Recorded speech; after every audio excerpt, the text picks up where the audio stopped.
Hi, welcome to my biology revision class. Today our topic is reproductive health. Reproductive health அப்படின்னு சொன்னால் ஹெல்த்தியாக நம்ம எப்படி மெயின்டைன் பண்ணணும் இந்த ரீப்ரொடக்டிவ் ஆஸ்பெக்ட்ஸில்.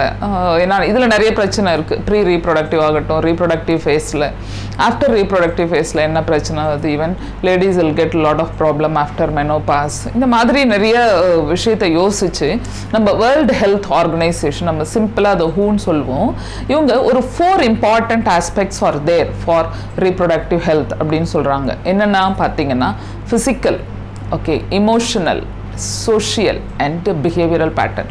ஸோ இந்த 4 இதில் முக்கியமாக இமோஷனல் அப்படின்னு ஒன்று எழுதும். ஏன்னா சோஷியல்ங்கிறது ரொம்ப முக்கியம் தான். டிசீஸ் வந்தால் நம்மளால் ஈஸியாக எல்லாரோட மிங்கிள் பண்ண முடியாது. ஒரு கிளாஸ் ரூமில் கூட ஒரு குழந்தை லூஸ் மோஷன் இருந்தால் போய் உட்கார முடியாது. அதெல்லாம் ஓகே.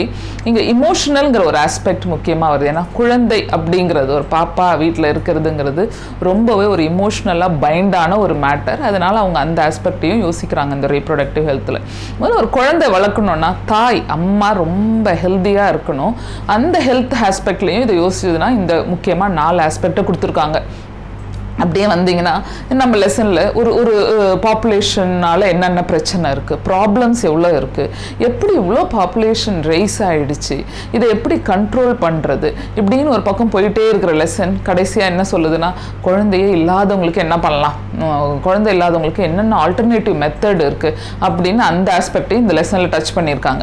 இப்போ நம்ம முதல்லேருந்து பார்ப்போம் ப்ராப்ளம்ஸ் அண்ட் ஸ்ட்ராட்டஜிஸ். இப்போ இந்தியாவை பொறுத்த வரைக்கும் this is the first country reproductive health ஆஸ்பெக்டில் யோசிச்சு ப்ரோக்ராமை லான்ச் பண்ணுறாங்க. That is family planning programme 1951.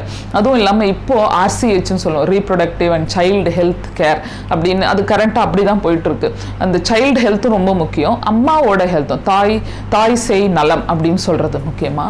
அப்படியே போயிட்டே வந்தால் நீங்கள் நம்ம வேர்ல்டோட பாப்புலேஷன், இந்தியாவோட பாப்புலேஷன்லாம் யோசிச்சிங்கன்னா எங்கேயோ இருக்கும். இப்போ வேர்ல்டு பாப்புலேஷன் அப்படின்னு எடுத்துக்கிட்டா 1900 ஜஸ்ட் 2 பில்லியன் இருந்துச்சு. 2 பில்லியன் அப்படின்னு சொன்னால் ஒரு 200 கோடி. அப்படியே ஒரே ஒரு செஞ்சுரியில் 2000 அப்படி எடுத்து பார்த்தா எங்கேயோ போயிடுச்சு. எங்கே போயிடுச்சு அப்படின்னு பார்த்தீங்கன்னா 6 பில்லியன், 600 கோடி. அந்த 600 கோடியில் 100 கோடி ஜனத்தொகை இந்தியாவில் இருக்குது. இந்தியா சைஸ் ரொம்ப சின்னது, லேண்ட் ஏரியா, ஆனால் 100 கோடி மக்கள் இருக்கிற ஒரு கண்ட்ரி இது. அதாவது வேர்ல்டில் செகண்ட் ரேங்க்ல இருக்கும். நம்ம இதுலலாம் கொஞ்சம் டாப்லேயே வந்துட்டோம். இங்கேயுமே அப்படின்னு பார்த்தீங்கன்னா இந்த நம்ம இண்டிபெண்டன்சி பீரியட்லலாம் பார்த்தீங்கன்னா ஒரு 35 crores அவ்வளோதான் பாப்புலேஷனு. அங்கேருந்து அப்படியே திருப்பி 100 கோடி 2000 சென்சஸ் எடுக்கும்போது, 2000 சென்சஸ் எடுக்கும்போது 100 கோடி. இப்போது ஒரு ரீசன்ட் சர்வே ஒரு 2011 அப்படிலாம் பார்த்தீங்கன்னா 127 கோடி, 130 கோடி, இன்னும் இப்போ கொஞ்சம் ரைஸ் ஆகிருக்கும். அப்படின்னு பார்த்தீங்கன்னா ஒரு ஆல்மோஸ்ட் ஒரு 20 வருஷத்தில் 30-40 கோடி ரைஸ் ஆகுறதுங்கிறது ரொம்ப பெரிய விஷயம், ரொம்ப சிக்கலான விஷயமும் கூட. ஏன்னா நிறைய பிரச்சனை வரும். ஒரு வீட்டில் 10 குழந்தை, 8 குழந்தை, 9 குழந்தை இருந்தால் அந்த படிப்பு கொடுக்கறதோ சரி, சாப்பாடோ, இது ஃபினான்ஷியல் ஆஸ்பெக்டோ எல்லாமே ரொம்ப கஷ்டம். ஸோ எப்படி இவ்வளோ பாப்புலேஷன் ரைஸ் ஆகுது அப்படின்னு யோசிச்சா தலையை உடையிற ஒரு விஷயந்தான். என்னென்னா நிறைய வேர்ல்டு லெவல்லே யோசிக்கிற ஒரு விஷயம். இந்தியாவில் இன்னும் கொஞ்சம் அதிகமாகவே நம்ம யோசிக்க வேண்டியிருக்கும். பிகாஸ் நம்ம லேண்ட் ஏரியாவும் மக்கள் தொகையும் இந்த ரீப்ரொடக்டிவ் ஃபேஸில் இருக்கிற குரூப் எல்லாம் யோசிச்சா என்ன சொல்கிறாங்கன்னா, இப்போ நிறைய டெத் ரேட் குறைஞ்சிருச்சு. ஏன்னா பெருசாக வேர்ல்டு வார் அந்த மாதிரி உள்ள நல்ல மெடிசன் நல்லா இம்ப்ரூவைஸ் ஆகிருக்கிறதுனால டெத் ரேட் ரொம்ப குறைஞ்சிக்கிட்டே இருக்குது. ஸோ ஓல்டேஜ் பாப்புலேஷன் நிறைய இருக்குது ஒரு சொசைட்டிலையும். அதுக்கப்புறம் MMR சொல்லுவாங்க, மெட்டர்னல் மார்டாலிட்டி ரேட். முதல்லலாம் பிரசவத்தப்போ அம்மாங்க சாகிறது கொஞ்சம் அதிகமாக இருந்துச்சு. இப்போ அதுவும் டோட்டலாக டிக்ளைன் ஆகிருக்கு. இன்ஃபென்ட் மார்டாலிட்டி ரேட் IMR, அதுவும் குழந்தைங்களும் ஏதாவது ஒன்று இந்த பிளாசண்டா சிக்கியோ இல்லை மூச்சு திணற அப்பெல்லாம் சாகிறதெல்லாம் இருந்துச்சு. இல்லை நார்மல் டெலிவரியில் தலை வெளியே வரும்போது இப்போது முடியலன்னா நேராக போய் சிசேரியன் பண்ணிக்கிறாங்க, அழகாக பாப்பாவை வெளியே எடுக்கிறாங்க. அந்த மாதிரிலாம் நடக்கும்போது இன்ஃபென்ட் மார்டாலிட்டி ரேட்டும் குறைஞ்சிருச்சு. அதுவும் இல்லாமல் இந்த ரீப்ரொடக்டிவ் ஃபேஸ்ன்னு சொல்லுவோம், முக்கியமாக அந்த 20லேருந்து 35 முக்கியமான ஃபேஸில் அதிகமான பாப்புலேஷனும் இந்தியாவில் இருக்குது. அந்த சைக்கிள் அப்படின்னு பார்த்தீங்கன்னா இப்போ ஒரு ஜென்ரலாக ஒரு 17% இருக்குன்னு வச்சுக்கோங்க. ஒரு 1000 பேருக்கு ஒரு 17 பேர்னா அது இன்னுமே கூட டபுள் ஆகும் ஒரு 30-35 வருஷத்தில் அப்படிங்கிறாங்க. அப்படி போனால் இன்னும் எங்கே போய் நிற்கும் நம்ம ரீப்ரொடக்டிவ் ஹெல்த்துங்கிறத நம்ம யோசிக்கவே முடியாது. Population is too it is exploded அப்படி. So now they have to think, ஏதாவது ஒரு ஸ்ட்ரிஞ்சன்ட் மெஷர் எடுத்து தான் ஆகணும், ஏதாவது பண்ணி தான் ஆகணும் government to control the population அப்படின்னு சொன்னால் என்னெல்லாம் ஆஸ்பெக்ட்ஸ் வச்சுருக்காங்க. கான்ட்ரசெப்டிவ்ஸ், அதுக்கப்புறம் ஊர் ஊராக போய் சொல்கிறது, தயவுசெய்து குழந்தை பெற்றுக்கிறத கொஞ்சம் கண்ட்ரோல் பண்ணுங்க அப்படின்னு சொல்லி, நாம் இருவர் நமக்கு இருவர் அப்படின்னு we too we have to that is ours too அப்படிலாம் ஒரு ப்ரோக்ராமை லான்ச் பண்ணாங்க. அந்த டூ கூட போய் இப்போ சிங்கிள் பேபி ஃபார்முலா கூட நிறைய அட்வர்டைஸ்மெண்ட் வந்துருச்சு. அதுக்கப்புறம் நிறைய இந்த இது இருக்குது பாருங்கள், கான்ட்ரசெப்டிவ் பில்ஸை இன்ட்ரடியூஸ் பண்ணுறதாகட்டும், இல்லை காண்டம்ஸ் இன்ட்ரடியூஸ் பண்ணாங்க. கவர்மெண்ட் நிறைய ஸ்டெப்ஸ் ஃப்ரீயாகவே கொடுக்குறாங்க, டோர் டு டோர் டெலிவரி கூட இருந்திருக்கு ஒரு பீரியடில். அதுக்கப்புறம் சின்ன சின்ன ஃபேமிலியாக இருங்க, பெரிய பெரிய ஃபேமிலியாக இருந்தால் நிறைய செலவு இருக்குது அப்படி இப்படின்னு அந்த ஒரு ஆஸ்பெக்டில் சொல்லிட்டு இருக்காங்க. ஸோ இந்த மாதிரி நிறைய விஷயங்களை கவர்மெண்ட் இஸ் இம்ப்ளிமெண்டிங். இதுவும் பண்ணி நம்ம பாப்புலேஷனும் ஒரு பெரிய கண்ட்ரோலுக்கு வந்த மாதிரி இல்லை, இட் இஸ் ஜஸ்ட் ரைசிங். இதில் முக்கியமாக இந்த கான்ட்ரசெப்டிவ் மெத்தட்ஸ், என்னென்ன மெத்தடில் பாப்புலேஷனை கண்ட்ரோல் பண்ணலாம் அப்படின்னு யோசிச்சிங்கன்னா அதுதான் கொஞ்சம் நிறைய டாபிக்ஸ் இருக்குது. ஒரு கான்ட்ரசெப்டிவ் மெத்தட், ஒரு ஐடியல் கான்ட்ரசெப்டிவ்னா என்னெல்லாம் இருக்கணும் அப்படின்னு யோசித்து பார்த்தீங்கன்னா அதில் முக்கியமானது ரொம்ப யூசர் ஃப்ரெண்ட்லியாக இருக்கணும், அதுக்கப்புறம் கொஞ்சம் ரொம்ப எஃபெக்டிவாக இருக்கணும், கொஞ்சம் காஸ்ட் எஃபெக்டிவாக இருக்கணும், யூஸ் பண்ணும்போது ரொம்ப எஃபெக்டிவாக இருக்கணும். அந்த செக்ஷுவல் டிசையரோ இல்லை அதனுடைய செக்ஸ் ஆக்டோ அதெல்லாம் நமக்கு குறையவே கூடாது. அதை யூஸ் பண்ணும்போது எப்பவுமே இருக்கிற மாதிரி இருக்கணும். மென்டலாகவும் நம்ம இதை யூஸ் பண்ணுறோம், அதனால் நம்மளுடைய ஆசைகள்லாம் கட்டுப்படுத்தப்படுமோ, இல்லை இந்த ப்ரொடக்ஷன் ஆஃப் ஸ்பெர்ம் குறைஞ்சிருமோ, அந்த மாதிரிலாம் ஒரு தாட்டே வராத அளவுக்கு அந்த அவங்க இன்ட்ரடியூஸ் பண்ணுற கான்ட்ரசெப்டிவ் பில்ஸ் ஆகட்டும், இல்லை இந்த விமன் கோ ஃபார் ஐயூடிஸ் எதுவாக இருந்தாலும் எந்த பிரச்சனையும் இல்லாமல் இருக்கணும். இதையெல்லாம் தாண்டி ரிவர்சபிளாக இருக்கணும். சில நேரத்தில் சம் நேச்சுரல் கேலமைட்டிஸில் குழந்தைங்க, வீட்டில் இருக்க குழந்தைங்க 1 or 2 இறந்துட்டா ஒரு ஏஜ்க்கு மேலே they just wanted to give பர்த்னா அப்போ ரிவர்ஸ் பண்ணுற மாதிரியும் இருக்கணும். இதையெல்லாம் யோசிச்சு தான் ஒரு இம்பார்ட்டண்ட்டாக சில டைட்டில்ஸ் இங்கே கொடுத்துருக்காங்க. அந்த கான்ட்ரசெப்டிவ் டைப்ஸை பற்றி நம்ம பார்ப்போம். இந்த ஃபர்ஸ்ட் ஒன் இஸ் நேச்சுரலாக எப்படி prevent the child birth or else between the 2 babies how to give gap. First பேபிக்கும் செகண்ட் பேபிக்கும் ஒரு 2 இயர்ஸோ இல்லை 3 இயர்ஸோ அப்படி கொடுக்கறது, நேச்சுரலாகவே பண்ணுறது without using any of this natural method. அதுக்கப்புறம் பேரியர்ஸ், என்னென்ன பேரியரை யூஸ் பண்ணி மேலும் ஃபீமேல் கேமெட்டும் மீட் ஆகாமல் பார்த்துக்கிறது. அப்படி இல்லையா ஓரல் அட்மினிஸ்ட்ரேஷன், வாய் வழியாக சாப்பிட்டுக்கிற பில்ஸ், இது என்ன போய் பண்ணும் ஹார்மோன்ஸை அப்படின்னு, இல்லை இம்ப்ளான்ட்ஸ் அப்படியே கையில் ஊசி மாதிரி குத்தி ஸ்கின்னுக்கு கீழே இறக்குறது. அப்படி இல்லை யூட்ரஸில் தானே பேபி வளரப்போது, அந்த யூட்ரஸ்லேயே எதையாவது ஒரு டிவைஸை ஃபிக்ஸ் பண்ணுறது, ஐயூடி இன்ட்ரா யூட்டிரைன் டிவைசஸ் அப்படின்னு சொல்லுவாங்க, அதை ஃபிக்ஸ் பண்ணுறது. இதெல்லாம் எதுவுமே வரல, இதுக்கெல்லாம் எனக்கு போக முடியல, நான் டைரெக்டாக 2 குழந்தை பிறந்துச்சு, நான் சர்ஜிக்கல் மெத்தடை ஆப்ட் பண்ணுறேன். Either the male go for a surgery or a female goes for a surgery, vasectomy or டியூபெக்டமின்னு சொல்கிறது. இதில் எதை வேணால் செலக்ட் பண்ணிக்கலாம், பட் பாப்புலேஷனை கண்ட்ரோல் பண்ணுங்கள், அதுதான் கவர்மெண்ட்டோட அல்டிமேட் எய்ம். இப்போ நேச்சுரல் மெத்தட் அப்படின்னு பார்த்தீங்கன்னா முக்கியமாக ஒரு 3 மெத்தட் இருக்கும். என்னன்னா நேச்சுரலாக அப்ஸ்டினன்ஸ், ஒரு பீரியாடிக்கல் அப்ஸ்டினன்ஸ். இந்த அப்ஸ்டினன்ஸ்னா என்னன்னா செக்ஸ் வச்சுக்க கூடாது இந்த பர்டிகுலர் டேஸில், ஒரு 10 days, ஒரு 9th டேலேருந்து ஒரு 17-18 days வரைக்கும் don't go for a sex. And this will work out for those who are getting a normal period cycle. விமென்க்கு that is 28 days or 29 days சைக்கிள்னா எக்ஸாக்டாக அந்த ஓவிலேட்டரி ஃபேஸ் நம்ம படித்தோம் இல்லையா ரீப்ரொடக்ஷன் லெசனில், 14th day it will be in peak. கரெக்டாக அந்த 14, 15, 16 அந்த மாதிரி வச்சுக்கலாம் ஜென்ரலாக. In case இப்போ இந்த பீரியட் சைக்கிள் ஆசிலேட்ஸ், ஒரு 25 daysக்கு ஒரு தடவை வரதோ இல்லை 35 daysக்கு ஒரு தடவை பீரியட் சைக்கிள் வரதெல்லாம் இருந்தால் அந்த டைமில் you just can say exactly on 14th day the ovulation occurs அப்படின்னு சொல்ல முடியாது. அதனால தான் இவங்க அந்த டைம் கொடுக்குறாங்க, ஒரு 9th டேலேருந்து 17th or 10th day to 17th day don't go for a sex. நேச்சுரலாகவே you can prevent, other days you can just go for it.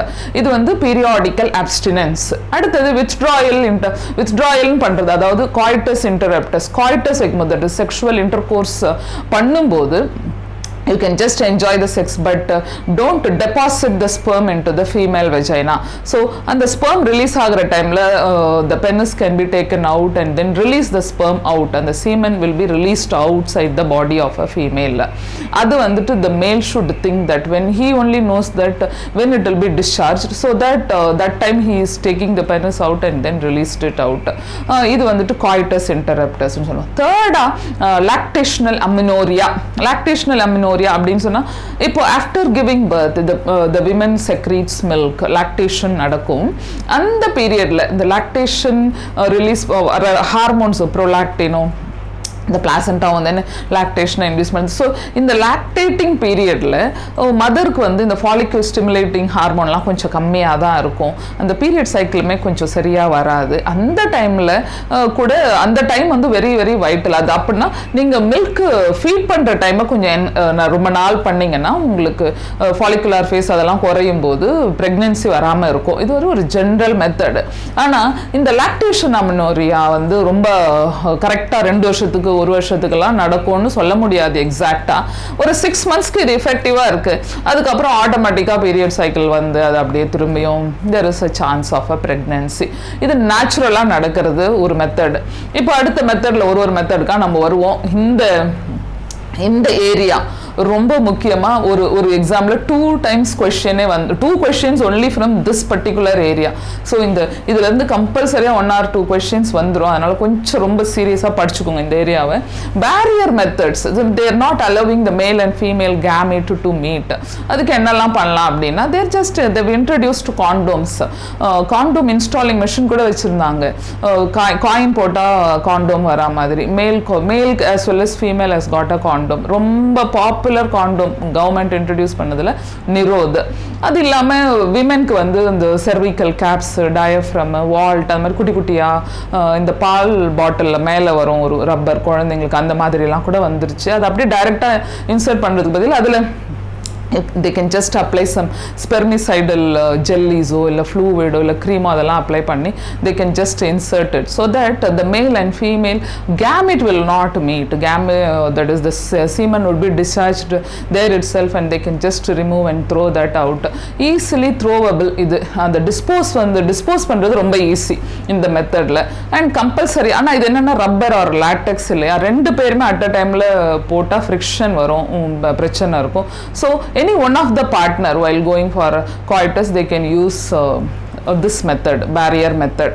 அதுல இருந்து அப்படியே நீங்க பில்ஸ்க்கு போனீங்கன்னா ஓரல் அட்மினிஸ்ட்ரேஷன், வாய் வழியாக எடுத்துக்கிற பில்ஸ், நிறைய பில்ஸ். இந்த பில்ஸும் சரி இந்த இம்ப்ளான்ஸும் வந்து ஒரே அந்த காம்போசிஷன் வந்து ஒரே மாதிரி தான். என்னென்னா எஸ்ட்ரோஜன், ப்ரொஜெஸ்ட்ரோன் அதனுடைய காம்பினேஷனில் வர ட்ரக், இல்லாட்டா ப்ரொஜெஸ்ட்ரோன் அந்த காம்பினேஷனில் வர ட்ரக், சிந்தட்டிக் ட்ரக்ஸ், இதை போட்டு தான் இது வருது, இந்த இம்ப்ளான்ஸ் ஆகட்டும் இல்லை பில்ஸ் ஆகட்டும். ஆனால் இந்த பில்ஸ் எடுக்க ஆரம்பித்தா பீரியட் சைக்கிளில் வந்து bleeding face 1 to 5th day அப்படின்னு சொல்கிறோம். 1 to 3 days நிறைய பேருக்கு அப்படி தான் இருக்கும். சில பேருக்கு will be extended till 5th day.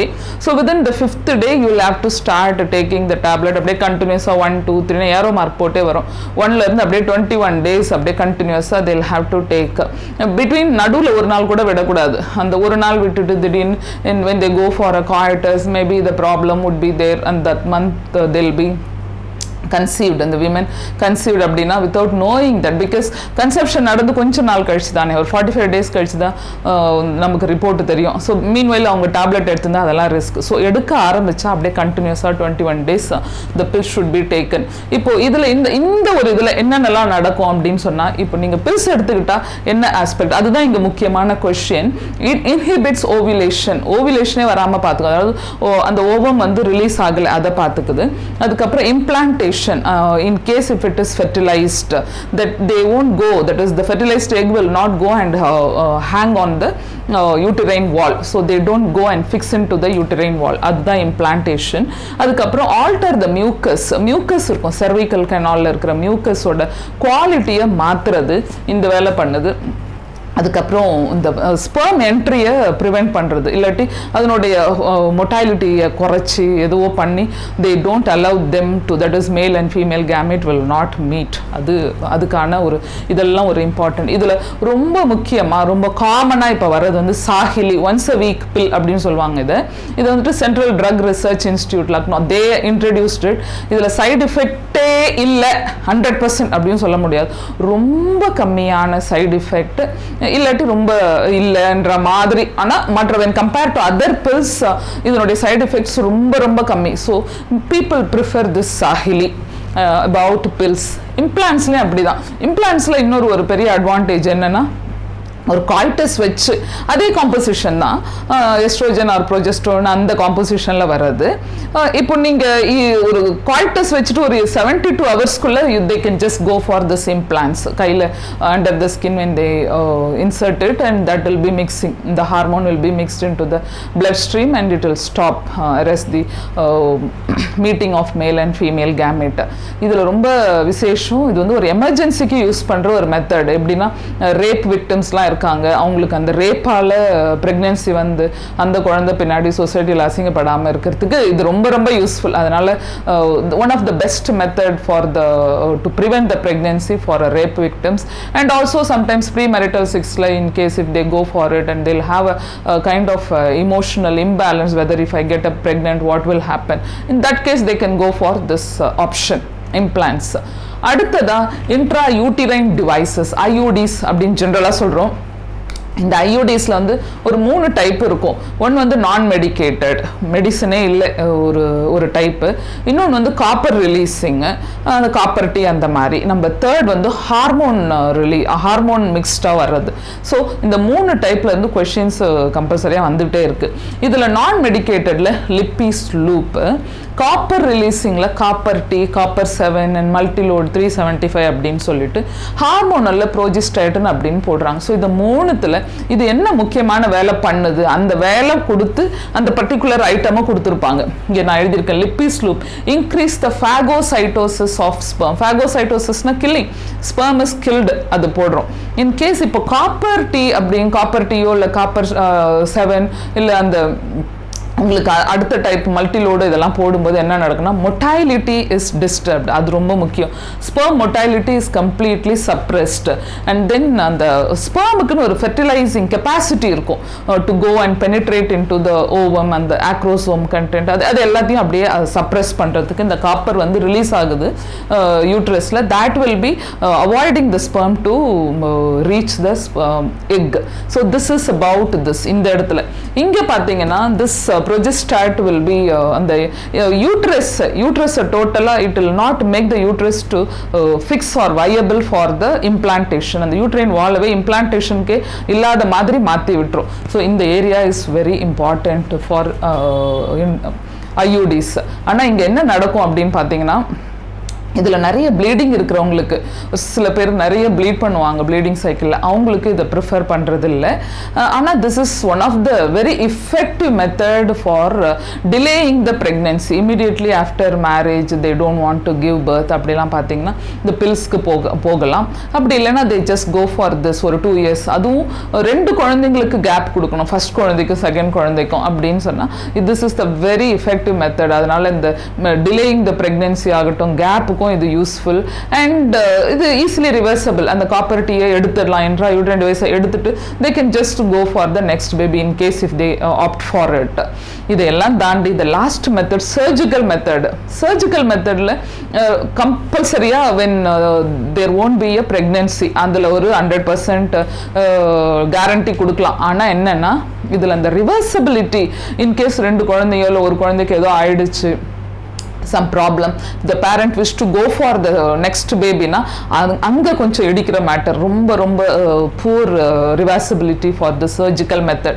Surgical method la rendu irukku, male also can go for surgery and female also can go for a surgery. idla vasectomy and tubectomy. vasectomy perli irukku, vas difference adu male related, tubectomy fallopian tube adu female related. இப்போ vasectomy la unga vas differences கொஞ்சம் லைட்டா cut பண்ணிட்டு ஒரு முடிச்சு மாதிரி போட்டு வைக்கலாம், இல்ல அப்படியே கட் பண்ணிட்டு ரிமூவ் பண்ணலாம், இல்லாட்டி அப்படியே கட் பண்ணிட்டு ரெண்டு பக்கம் முடிச்சு விடு. because that is the area via this only the sperm is moving and then coming out. so அதை கட் பண்ணிட்டா the sperm production will be there as usually, but it won't move and come and then reach the female. இது நடக்கும். in case of a tubectomy we just were discussing about that is the fallopian tube is the place where fertilization takes place. அந்த ஏரியால அவங்க அழகா cut பண்ணிட்டு அதை முடிச்சு போட்டு விட்டுருவாங்க. ஸோ அங்கே அந்த மாதிரி கட் ஆகிடுச்சு. இந்த எக் வில் பி ப்ரொடியூசிங் ஆட்டோமேட்டிக்கலாக எக் ப்ரொடக்ஷன் நடந்துட்டு இருக்கு ஓவரியில், யூட்ரஸில் எண்டோமெட்ரியம் ஃபார்ம் ஆகிட்டு இருக்கு. ஆனால் அந்த ட்ராவலிங் ஜோன் இருக்கு இல்லையா, அந்த கனெக்டிங் பாயிண்ட் அங்கே தான் கட் ஆகிறதுனால there won't be a pregnancy. So this is what I said, that the advantage is 100% there is no pregnancy, but and the reversibility is very poor in surgical method. So now let us see how இப்போ medical termination of pregnancy, நிறைய contraceptives use பண்ணி வேறு மெத்தட்ஸ்லலாம் எப்படியாவது ப்ரெக்னன்சியை control பண்ணுறது, அதையும் தாண்டி pregnancy ஆகிடுச்சு. அதே மாதிரி தான் ரேப் விக்டிம்ஸில் நடக்கிறதாகட்டும், இல்லை ப்ரீமரிட்டல் செக்ஸில் some social stigma will be there. இதெல்லாம் யோசித்து மெடிக்கலாக டெர்மினேட் பண்ணணும் அப்படின்னு சொன்னால் கம்பல்சரியாக ஒரு நல்ல டாக்டர் கிட்ட அட்வைஸ் வாங்கணும். அது இல்லாமல் இந்த குவாக்ஸ் கிட்ட, டாக்டர்ஸ் மாதிரி நிறைய நடிக்கிறவங்க, அது மாதிரி சும்மா கிளினிக் போட்டு உட்காந்துட்டு அவங்களாம் they are not registered medical practitioner, அவங்க கிட்டலாம் போனால் ஹெல்த் ஹசார்ட்ஸ் நிறைய இருக்கும். ஸோ அதனால தான் இந்த title medical termination of pregnancy, ப்ரெக்னன்சியை டெர்மினேட் பண்ணுறது. இதுலேயுமே நிறைய இஷ்யூஸ் இருக்குது. ஏன்னா இது ரிலீஜியஸ் சம்மந்தப்பட்ட விஷயமாகவும் இங்கே நம்ம பார்க்குறோம். சில ரிலீஜனில் abortion is not allowed, abort பண்ணவே கூடாது அப்படின்னு. அதனால இதில் சோஷியல், ஒரு எத்திக்கல் இஷ்யூஸ், இமோஷ்னலாக ரொம்பவே இம்பேலன்ஸ் ஆவாங்க ஃபீமேல் அபார்ட் பண்ணும்போது, ஒரு குழந்தைய பாதியில் எடுத்த மாதிரி. ஸோ அந்த ஒரு ஆஸ்பெக்ட்லலாம் பார்த்து டெர்மினேட் பண்ணுறது. டெர்மினேட் பண்ணணும்னு டிசைட் பண்ணிட்டா that should be done within 12 weeks. அந்த 12 வீக்ஸ் தான் மேக்ஸிமம் ஃபர்ஸ்ட் ட்ரைமஸ்டர். அதுக்கப்புறம் பண்ணால் நிறைய ஹசார்ட்ஸ் இருக்கும். அம்மாவோட உடம்புக்கு நிறைய பிரச்சனை வரும், ப்ளீடிங் டிஸார்டர், ஒரு பிரேக் த்ரூ ப்ளீடிங் சொல்லுவாங்க அப்பப்போ. அதுக்கப்புறம் யூட்ரஸ் வால்ஸ் வந்து கரெக்டாக செட் ஆகாதது, ஒரு சமயம் அது it may leads to a death also, death of a mother. So இந்த மெடிக்கல் டெர்மினேஷன் ஆஃப் ப்ரெக்னன்சிங்கிறது ஏன் அவ்வளோ முக்கியமாக பேசுகிறாங்க அப்படின்னா, வேர்ல்டு வைடாக ஒரு இயருக்கு around 45 million to 50 million abortions அந்த டெர்மினேஷன் இஸ் கேரிட் அவுட். அதாவது 1/5 இப்போ கன்சீவ் ஆகிறதுல 1/5 இஸ் பீன் டெர்மினேட்டட். அது எல்லாமே நீங்கள் கம்பல்சரியாக படித்து ஆகணும். இதில் முக்கியமாக அந்த ட்ரைமஸ்டர் தாண்டி அப்புறம் பண்ணால் வர ரிஸ்க், அதை பற்றி கொஞ்சம் இன்னும் புக்கில் கொடுத்துருப்பாங்க, அதையும் கொஞ்சம் பார்த்துக்கோங்க. இதுக்கெல்லாம் தாண்டி அடுத்து எதுக்காகலாம் டெர்மினேட் பண்றாங்க அப்படின்னா இந்த மாதிரி விஷயங்கள்னால. இப்போ செக்ஷுவலி டிரான்ஸ்மிட்டட் டிசீசஸ்னு ஒரு இது கொடுக்குறாங்க, கான்ட்ரசெப்டிவ்ஸ் யூஸ் பண்ணுறாங்க. யூஸ் பண்ணும்போது சில நேரத்தில் you can use condoms to avoid AIDS அப்படின்னு சொல்கிறாங்க. அப்படின்னா என்னென்னா, எய்ட்ஸ் இருக்குது, prevention is better than cure, அதுக்கு நீங்கள் கான்ட்ரசெப்டிவ்ஸை யூஸ் பண்ணுங்க அப்படி. நிறைய செக்ஷுவலி டிரான்ஸ்மிட்டட் டிசீசஸ் இருக்குது. இப்போ மல்டிபிள் பார்ட்னர்ஸ் கிட்ட இருக்கிறவங்க ரெகுலராக outside the marriage circle they'll have a relationship, நிறைய பார்ட்னரோட சேர்றது, இல்லை இன்ஃபெக்டட் விமனோட காய்டஸ் வச்சுக்கிறதோ, இல்லை இன்ஃபெக்டட் மென்னோட விமன் காய்டஸ் வச்சுக்கிறதோ, இது எல்லாமே leads to sexually transmitted diseases அப்படின்னு சொல்லலாம், வெனீரல் டிசீசஸ். இதெல்லாம் ரொம்ப ஒரு ஃபர்ஸ்ட் வந்து வெளியே சொல்கிறதுக்கே கொஞ்சம் அசிங்கப்பட்டு they don't even approach a doctor. அதில் முக்கியமான டிசீசஸ், இதுவும் எக்ஸாம் கொஸ்டின் தான். ஒரு 4 வைரல் டிசீசஸ் கொடுத்துருப்பாங்க. அதாவது ஜென்ரலாக நமக்கு தெரிஞ்ச AIDS, HIV infection, hepatitis B, genital wart, அதுக்கப்புறம் ஜெனிட்டல் ஹெர்பஸ். இதில் புக்லேயும் ஒரு லைன் இருக்கும், genital herpes, HIV, hepatitis B it cannot be cured, அது வந்து இன்க்யூரபிள். அது 3மே வைரல் டிசீஸு. ஆனால் இந்த ஜெனிட்டல் வார்ட்டை வந்து கொஞ்சம், அதுவும் வைரல் டிசீஸ் தான், but it can be cured. ஏன்னா அந்த வார்ட்டை உள்ள அப்படியே ஒரு இது கொடுத்துட்டு க்ரையோ மெத்தடில் அந்த வார்ட்டெல்லாம் அப்படியே எடுத்துடுறாங்க. அந்த அளவுக்கு this can be treated, but the other 3 cannot be treated. இது எக்ஸாம் கொஸ்டின். அதுக்கப்புறம் கொனோரியா, சைஃபிலிஸ், இது ரெகுலராக பாக்டீரியல் இன்ஃபெக்ஷன் படிச்சிருப்பீங்க. கிளாமிடையாசிஸ் இஸ் ஆல்சோ பாக்டீரியல் இன்ஃபெக்ஷன். இது 3 பாக்டீரியல் இன்ஃபெக்ஷன். ட்ரைகோமோனியாசிஸ், இது வந்து புரோட்டோசோவன் இன்ஃபெக்ஷன். இந்த வெஜைனாலிஸ், ட்ரைகோமோனியாஸ் வெஜைனாலிஸ்ன்னு சொல்லிட்டு வெஜைனல். இதுலலாம் ஒன்றும் இல்லை, ஒரு மாதிரி புண்ணு மாதிரி குட்டி குட்டி குட்டியாக சரங்கு மாதிரி வந்து அப்புறம் அந்த டிஸ்சார்ஜ் இருக்கும், அந்த ஃப்ளூவிட் டிஸ்சார்ஜ் ஆகிட்டே இருக்கும். இது ரொம்ப பெயின், அந்த இடம் ஒரு மாதிரி வீங்கி போய் பார்க்கறதுக்கு கொஞ்சம் அருவருப்பாக இருக்கும். அதனாலே they don't even approach a doctor. Sometimes அதில் வந்து விமென்க்கு ஏசிம்டமேட்டிக்காக இருக்கும், ஏசிம்டமேட்டிக்காக இருக்குன்னே தெரியாத அளவுக்கு உள்ளவே இன்ஃபெக்ட் ஆகிட்டே இருக்கும். அப்படி இன்ஃபெக்ஷன் ரொம்பவே முத்தி போய் வர ஸ்டேஜில் பார்த்தீங்கன்னா இந்த பெல்விக் இன்ஃப்ளமேட்டரி டிசீசஸ், இந்த PID அப்படின்னு ஆகிடும், அது ரிலேட்டடாக அப்படியே அபார்ஷனோ பிரேக் த்ரூ ப்ளீடிங் விட்டு அதுக்கப்புறம் கிளாட்டாக ஃபார்ம் ஆகுறது இதெல்லாம் நடந்துகிட்டே இருக்கும். வெளியே சொல்ல தயங்குறதுனால அப்படியே it may leads to cancer also. So அதனால் இந்த டிசீசஸ் எல்லாம் வராமல் இருக்கணும் அப்படின்னு சொன்னால், ஓகே நீ போறியா, you wanted to have a sex, at least to go with some preventive measures, go with condoms female or male, ஏதாவது வால்ட் அந்த மாதிரி யூஸ் பண்ணுங்கன்னு இதை எப்படி சொல்ல முடியாதுதான் கவர்மெண்ட்டும் இன்சிஸ்ட் பண்ணுது மக்களுக்கு. இதையும் தாண்டி இவ்வளோ ஜெனட்டிக் இது செக்ஷுவலி டிரான்ஸ்மிட்டட் டிசீசஸ் எக்ஸ்பிளிசிட்டா சொசைட்டில இருக்க தான் செய்யுது. இது ஒரு செக்ஸ் எஜுகேஷன் மாதிரி தானே, அதனால எல்லாத்தையுமே சொல்றாங்க. So have sex but have a safer sex, that don't put yourself in the trouble of a sexually transmitted disease, because some of the diseases way the HIV or hepatitis can not be cured. அதுவும் இல்லாமல் this is not only via the sexually transmitted route, blood transfusion வருது, but this is the more frequent way that it can be transmitted from an infectious person to a normal person. So to avoid that, all this detail given in this book, actually it's such a beautiful lesson. Okay, இப்போ இவ்வளவு நேரம் நம்ம நிறைய குழந்தை வந்துருச்சு எப்படிலாம் prevent பண்றது அது இதுன்னு நிறைய சொல்லிட்டே இருந்தாங்க. இப்போ அடுத்த கட்டமா குழந்தையே இல்லாத கப்பல்ஸ், அதுவும் பயங்கர இமோஷனல் பேலன்ஸே போயிடும் அவங்களுக்கு. அதுவும் இல்லாமல் ஒரு சோஷியல் ஸ்டிக்மா இருக்குல்ல, எப்போ குழந்தை போகிறோம், எப்போன்னு கல்யாணம் முடிஞ்சவொன்னே கேட்குற இந்த கஷ்டத்துலேருந்து வெளியே வரணும் அப்படின்னு சொன்னால் அதுக்கும் சில மெத்தட்ஸ் இருக்குது. அது ஜென்ரலாக it is coming under the topic ART, assisted reproductive technologies. இதில் முக்கியமாக நீங்கள் தெரிஞ்சுக்க வேண்டியது ஜிஃப்ட்னா என்ன, கிஃப்ட்னா என்ன, அதுக்கப்புறம் வந்துட்டு இன்ட்ரா யூட்டிரைன் டிரான்ஸ்ஃபர் IUT, அதுக்கப்புறம் இன்ட்ரா சைட்டோபிளாஸ்மிக் ஸ்பெர்ம் இன்ஜெக்ஷன், இந்த மாதிரி டைரக்டா எப்படி இன்ட்ரோடியூஸ் பண்ணாங்க, எத்தனை ஸ்டேஜ்ல பிளாஸ்டோமியரை உள்ள அனுப்புறாங்க, ஃபெலோபியன் டியூப்ல அனுப்புறாங்களா, யூட்ரஸ்ல இதெல்லாம் தான் இங்க இருந்து வர क्वेश्चन. நான் இப்போ in vitro fertilisation IVF treatment இப்போ அங்கங்க ஆரம்பிச்சிருக்காங்க. பிகாஸ் அந்த டிலேடு பிரெக்னன்சிஸ் ஆர்எல்ஸ் அப்படியே போஸ்ட் பண்ணதுக்கு late marriage is one of the cause, viable sperm is not been produce or viable egg is not been made. இதெல்லாம் to avoid that they just go with in vitro fertilisation.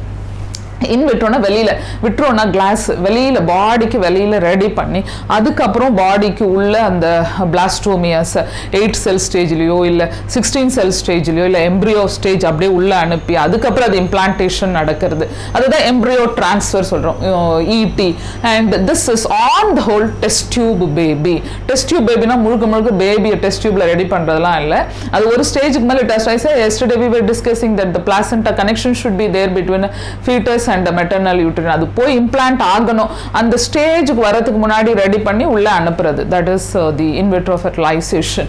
இதுல gift zygotic intrafallopian transfer up to 8 cell blastomeres உள்ள blastula ஸ்டேஜ்ல 8 பிளாஸ்டோமியர் form ஆகும்போது Fallopian டியூப்ல இருக்கும். 8 16 செல் ஸ்டேஜுக்கு தான் அது it is getting in to the uterus. So அங்க ஃபெலோப்பியன் டியூப்ல போடுறது இன்ட்ராஃபெலோப்பியன் இல்லையா. இது 8 ஸ்டேஜுக்கு மேல 8 செல்லுக்கு மேல 16 செல்லுக்குலாம் போகுதுன்னா டைரக்டா அப்படியே யூட்ரஸ்ல இன்ட்ரா யூட்டிரைன் டிரான்ஸ்ஃபர் அங்க அனுப்புறது. இது ஒரு மெத்தட். ஜைகோட்னா ஏற்கனவே மேல ஃபீமேல வெளியே எடுத்து in case sometimes even they don't have a time to meet, அப்போ they collect husband's sperm and wife's egg வெளியே மீட் பண்ண வச்சு அதுக்கப்புறம் உள்ள அனுப்புறது, அதெல்லாமே கூட நடக்குது. இப்போ இது ஜைகோட்டா உள்ள போகுது. அப்படி இல்லையா, இங்க கேமெட் அப்படின்னு சொன்னா கேமெட்டை வெளியே எடுக்கிறது, கேமெட்டை எடுத்து அப்புறமா உள்ள அனுப்புறது. கேமெட் ஸ்டேஜில் அனுப்பும்போது கேமெட் இந்த sense male or female gamete, so female உடம்புல தான் இதை அனுப்பணும். வெளியில இருந்து ஸ்பெர்மை கலெக்ட் பண்ணி ஃபெலோபியன் டியூப்ல அனுப்புறது, ஆரல்ஸ் இன்ட்ரா யூட்டிரைன் வழியா அனுப்புறது. அது இன்செமினேஷன்ல நடக்கும், gametic intra. So gamete from the donor sent to fallopian tube. Sometimes அந்த லேடிஸ்க்கு வந்து வயபிள் எக் ஃபார்ம் ஆகாத போயிருக்கலாம், இல்லை சிஸ்ட் நிறைய வரலாம் ஓவரியில். அந்த மாதிரி சுச்சுவேஷனில் எக்கையே டொனேட் பண்ணுற ஒரு ஃபெசிலிட்டி எல்லாம் வந்துருச்சு, எக் பேங்க் இருக்கு. அந்த எக் அங்கேருந்து கலெக்ட் பண்ணி அதுக்கப்புறம் தே வில் ஜஸ்ட், அப்போ என்ன சொல்றாங்கன்னா அது ஒன்று of of the chromosome is your husband, so you can just carry that egg. அந்த எக்கை எடுத்து ஃபெலோப்பியன் டியூப்ல அனுப்பி அந்த இஸ்தம சாம்பிள் ஜங்ஷனில் வெயிட் பண்ண வச்சு அதுக்கப்புறம் மேலோட ஸ்பெர்ம் அதுக்குள்ள அனுப்பி, that is also happen, that is gift. அதுக்கப்புறம் gametic from the donor that we have seen. ICSI இது ரொம்ப இஃபெக்டிவ். ஏன்னா மொத்தமாக ஸ்பெர்ம் அனுப்புறதோ இல்லை மொத்தமாக சீமனை உள்ள அனுப்புறதெல்லாம் விட திஸ் இன்ட்ராசைட்டோபிளாஸ்மிக் ஸ்பெர்ம் இன்ஜெக்ஷன் நல்ல வயபிள். இப்போ ஹஸ்பண்ட்க்கு ரொம்ப லிமிட்டடாக ஸ்பெர்ம் கவுண்ட் இருக்குது, இல்லை ரொம்ப வயபிள் ஸ்பெர்ம்ஸ் இல்லை, மொட்டாலிட்டி ரேட் ரொம்ப கம்மியாக இருக்குது, அந்த மாதிரி ரொம்ப டிலேட் ஆயிடுச்சு மற்ற மெத்தட்லாம் ட்ரை பண்ணி அப்படின்னு பார்த்தீங்கன்னா what they do is they just collect the ovum வெளியே எடுத்து ஸ்டோர் பண்ணி வச்சுக்கிறது. அப்புறமா நல்ல sperm இருக்குல்லையா ஹஸ்பண்டோட ஸ்பெர்ம்ல the best sperm is selected and directly injecting the sperm into the egg. அதுதான், வேற ஒண்ணுமே இல்லை.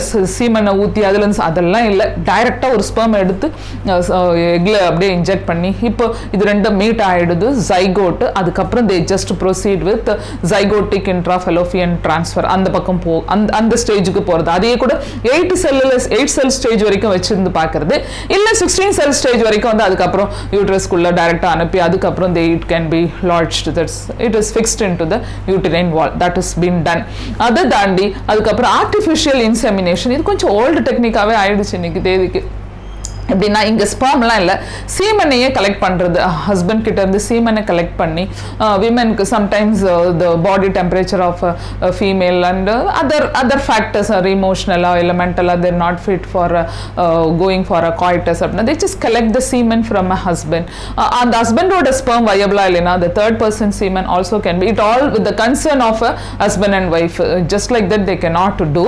அதுக்கப்புறம் கலெக்ட் பண்ணி அந்த சீமனையே they are just depositing in to the vagina. வெஜைனால அனுப்புறது அப்படி இல்லையா, டைரக்டா யூட்ரஸ்குள்ளேயே அனுப்புறது. அங்கிருந்து அப்போ எப்படியும் it will be going to the fallopian tube. அந்த மாதிரி பண்றது that is artificial insemination, AI அப்படின்னு சொல்றது. இன்செமினேஷன் அதனால சீமனிங், it is not only the sperm. இதையெல்லாம் தாண்டி இப்போ சரகசின்னு ஒரு டாபிக்கும் இருக்கு. சரகசினா மதரோட யூட்ரஸ் இஸ் நாட் ஃபிட், அந்த ஃபீமேலோட uterus is not fit to carry a baby but she is capable of making a egg. அப்போ அவங்களோட எக்கை கலெக்ட் பண்ணிக்கிறது, ஹஸ்பண்டோட ஸ்பெர்மை கலெக்ட் பண்ணி வெளியே they made the 8 sell பிளாஸ்டோமியர் R 16 செல் ஸ்டேஜை எடுத்து ஒரு தேர்ட் லேடியை ஹையர் பண்ணிக்கிறது. அவங்கள தான் சரகேட் மதர் அப்படின்னு சொல்லுவோம். அவங்களுடைய யூட்ரஸில் it is deposited and she will be carrying the baby for 10 months, that is 280 days without any demand. அவங்களுக்கு தனியாக the money would be given for this. ஒரு வாடகை தாய் அப்படின்னு சொல்றாங்க இதை, சரகேட் மதரை. அவங்க she will be carrying the baby. அதுக்கப்புறம் there are lot of legal procedures that she should not claim that the baby is mine. அதுக்காக நிறைய லீகலாக எல்லா இதுவும் எழுதி வச்சுக்கிறது. அதுக்கப்புறம் அவங்க பெற்று கொடுத்துட்டு some people come forward to lactate also and feed the baby. சில நேரத்தில் குழந்தைய மட்டும் பெற்று கொடுத்துட்டு போகிறது. சரகசி became a common nowadays because இப்போ ஒர்க்கிங் விமன் ரொம்ப கரியர் ஆஸ்பெக்டாக இருக்கும்போது கேரி பண்ணுற முடியலன்னா தே கோ ஃபார் அ சரகசி. இதையெல்லாம் தாண்டி இதெல்லாம் எதுவுமே எனக்கு பிடிக்கலையா, I don't want to go with all this. அந்த ஸ்பெர்மை இன்ஜெக்ட் பண்ணுறது இல்லை டைரெக்டாக அனுப்புறது இதெல்லாம் வேண்டாம். Let me go and adopt a kid. அதுனா இன்னும் ரொம்ப, அதுவும் லீகல் அடாப்ஷன். அதுக்கு நிறைய பேப்பர்ஸ் எல்லாம் லீகலாக மாற்ற வேண்டி பின்னாடி nobody should come and claim that this is my son or daughter. So லீகலாக ஒரு பேபி அடாப்ட் எப்படியாவது. இங்க ரெண்டு ஆஸ்பெக்ட் இருக்கு இந்த லெசன்ல. எக்கச்சக்கமா இருக்கிற பாப்புலேஷனை டோட்டலா கண்ட்ரோல் பண்ணணும். அதுக்கு என்னெல்லாம் பண்ணணுமோ, அதுக்கப்புறம் டிசீஸ்டு பாப்புலேஷனா இருக்கு, எய்ட்ஸ் நிறைய இருக்கு இந்தியாவில், AIDS population is too high. அதெல்லாம் கண்ட்ரோல் பண்றதுக்காக அந்த செக்ஷுவலி டிரான்ஸ்மிட்டட் டிசீஸ் பத்தி கொஞ்சம் ஒரு கொஞ்சம் லைட்டா பயமுறுத்துற மாதிரி ஒரு இதெல்லாம் தாண்டி குழந்தையே இல்லாதவங்களுக்கு என்னென்ன மெத்தட்லாம் ஒரு ஆப்ஷன் கொடுக்கலாம் அப்படின்னு. ஸோ இந்த லெசன் ஒரு ஆன் த ஹோல் எல்லாத்தையும் கம்ப்ளீட்டா முடிக்குது. ஸோ இதோட இந்த ஆக்சுவலி இந்த ரீப்ரொடக்ஷன் டாபிக்கே it is coming to an end. இதில் ஏதாவது சந்தேகம் தான் just put it in the comment section. We will be discussing further. Please subscribe and share. Thank you.